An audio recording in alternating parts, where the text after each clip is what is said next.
Está ocorrendo um fenômeno atualmente que, embora pareça trágico, porque pode significar que está crescendo o antissemitismo no mundo inteiro, pode ao mesmo tempo ser alvissareiro.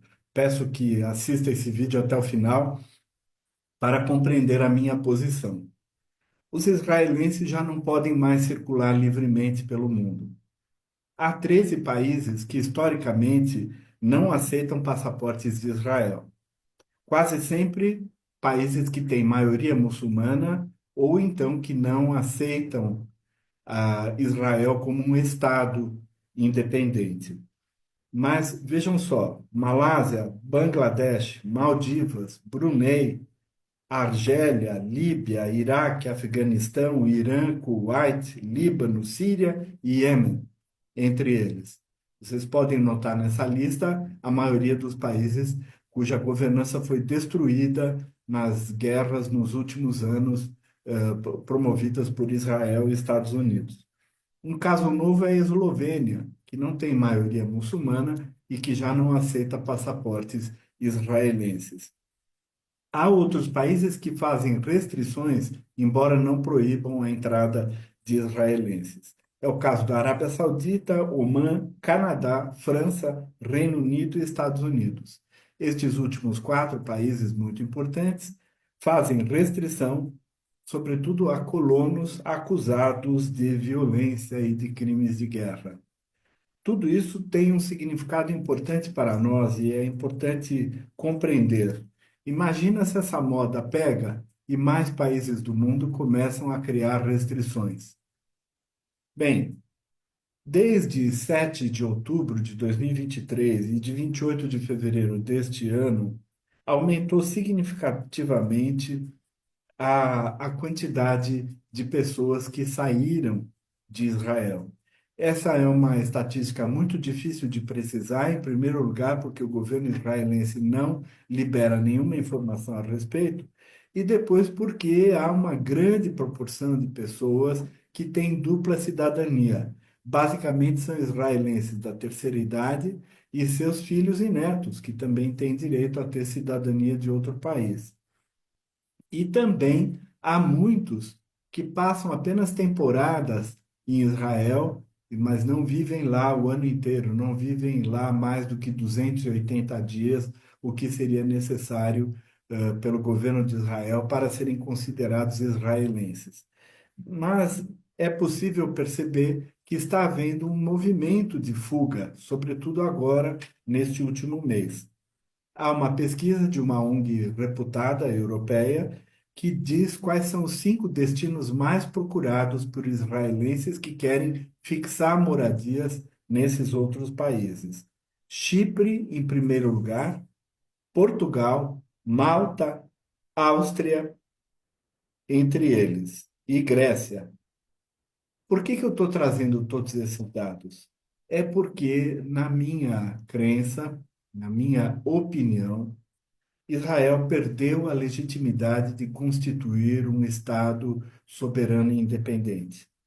Ao invadir a Palestina e praticar genocídio, ele tornou impossível a convivência entre árabes e sionistas, que seria a solução de um único Estado que eu até pouco tempo pleiteava.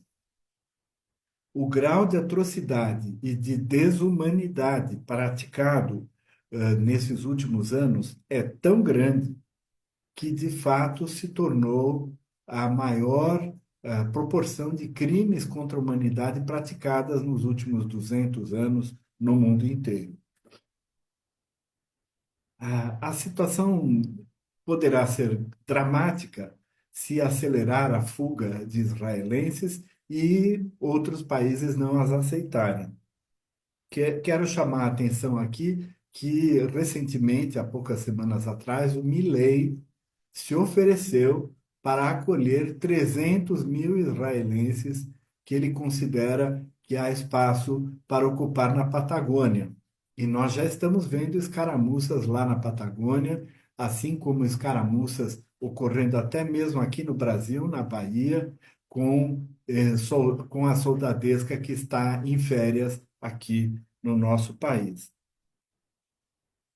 Então, por que que mais países estão adotando restrições?